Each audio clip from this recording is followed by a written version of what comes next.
Hello, friends, and welcome to the Kobold Guild. I'm Sophia, the Clever Kobold, and this today is the D20 Pokédex. It's part of my Gotta Draw Them All project, where I take classic Dungeons and Dragons monsters and reimagine them as Pokémon. It's one part art time-lapse, one part monster design, and one part me rambling excitedly about things with too many claws and not enough sleep. And today's monster is one of the most famous, the most fluffy, and the most fearsome. It is the Owlbear. It's massive, it's fluffy, it hoots and mauls, and honestly, it deserves to be a Pokémon. So grab your sketchbooks and a cup of tea, and let's see what happens when we cross Pokeballs with monster manuals. So, before I show you my work, what exactly is an Owlbear? Well, it's in the name. According to D&D lore, it's a bizarre hybrid, part owl, part bear, and allegedly created by a mad wizard who clearly needed more hobbies.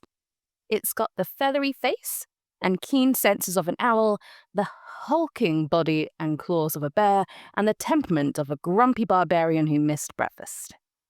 In the monster manual, the Owlbear sits around CR3, so it's the sort of creature that makes low-level adventurers question their life choices and their DM. And if you've played Baldur's Gate 3, you've probably met that adorable little cub that makes everyone go, "Oh, I could fix him." That cub actually inspired this whole evolution line, a Pokemon-style progression from that cute fluffball to unstoppable forest guardian. And so, let's begin with the first stage, this tiny little fluff baby, Chirroo, the fluff Pokemon. For this first stage, I wanted to capture the cuteness of an Owlbear cub. Something that makes you go, "Oh," right before it claws off your face. I knew I wanted Chirroo to be bipedal, more like a chubby toddler than a feral animal. So it waddles a bit like a penguin that rolled down a hill, got up, and decided to do it all over again.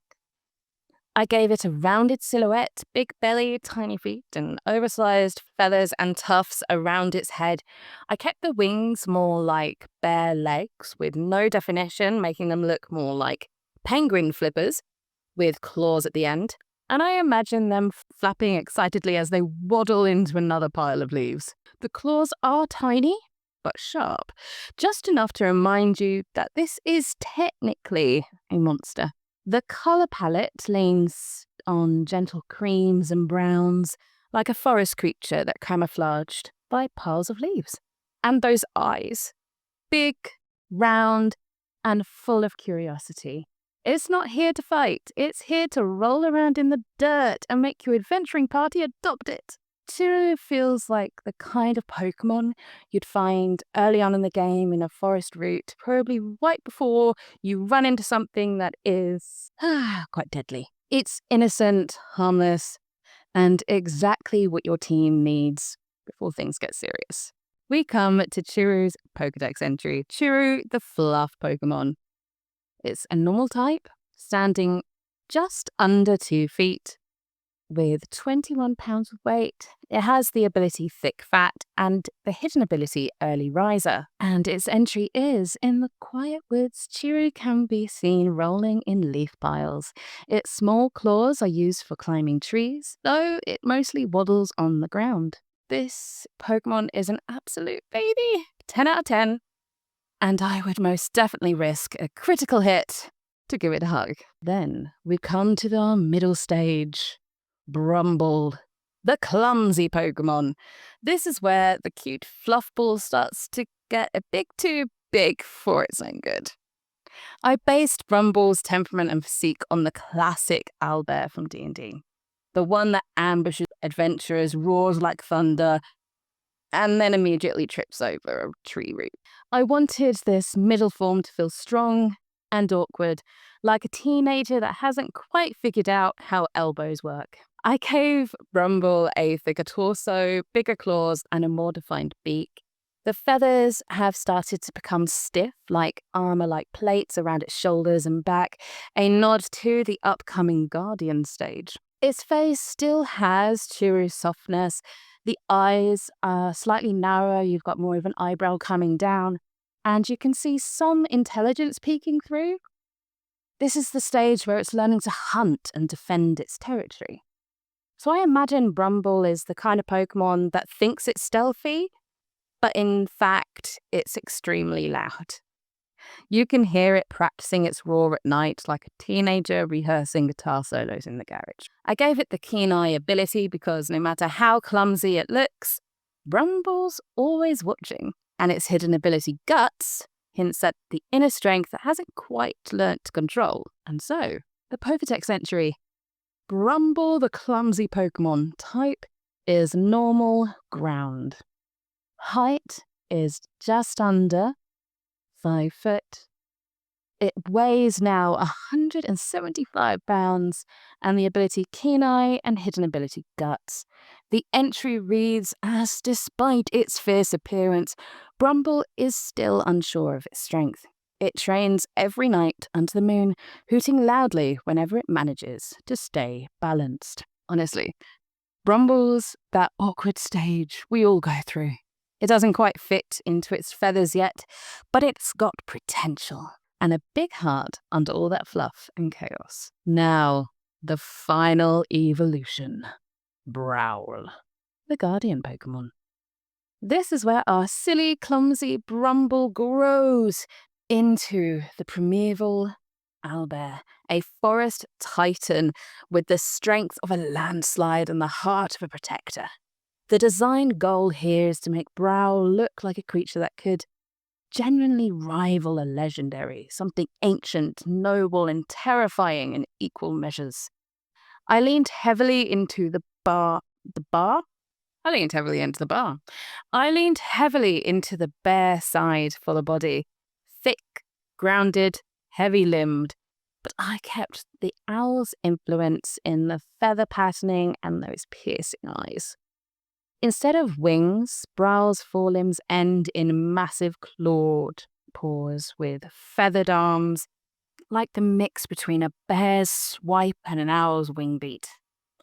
When it slams the ground, the shockwave would send debris flying for miles.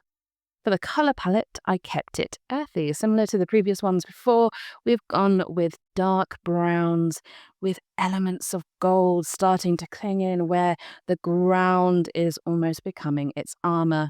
You can see on the shoulders, the feathers have now created this shoulder guard, and the tail is almost solid as it sticks behind it. Design-wise, this really had to feel like the final boss of a woodland route, the kind of Pokemon that a ranger or a druid NPC might use as their ace. And because I love a bit of flavour, Browl's hidden ability, the Guardian Roar, gives it a supportive edge as it raises the defences of allies in double battles, because Browl doesn't just fight, it protects.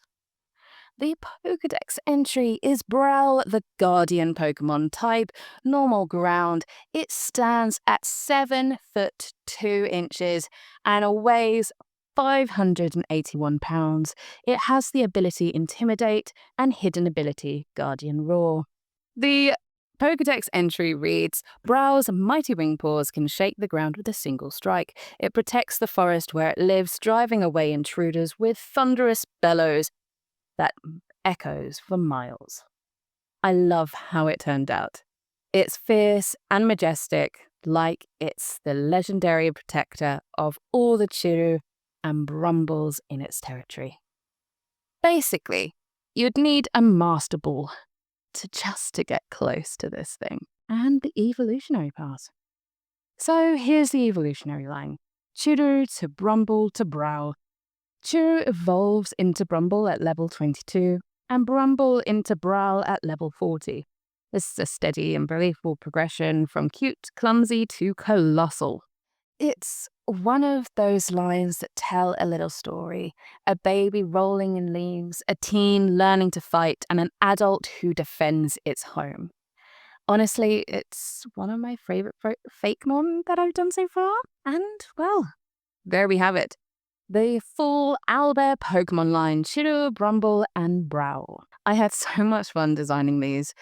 especially balancing that D&D ferocity with Pokemon charm. It's tricky to make something monstrous feel like it belongs in a Pokédex, but I think we got there.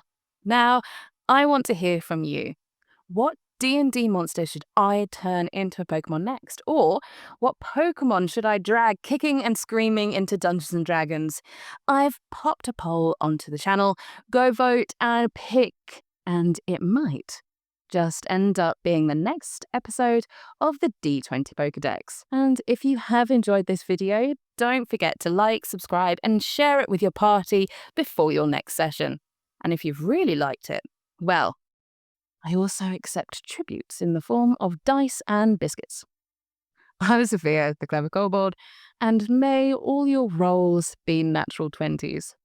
See you next time.